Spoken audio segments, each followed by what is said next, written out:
Hi guys, papakita ko po sa inyo dito. Marami pong mga bees po, ayan po, na dumapo po sa aming puno ng avocado.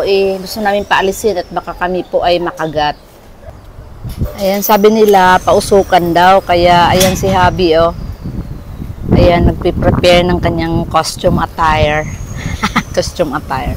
Ayan siya, takot makagat. Ayan, papausukan nga. Oh, ito na. Ito. Para hindi basta-basta na ano. Ayan sila guys, oh. Parang ayan yan, oh. Parang nakakapangilabot. Ayan, sinendihan na.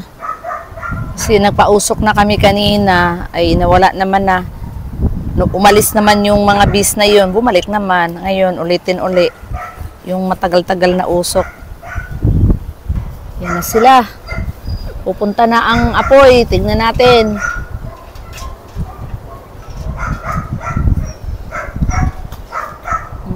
Mabubulabog na naman yan sila. Ayun na. Ayan na. Inang. Sana.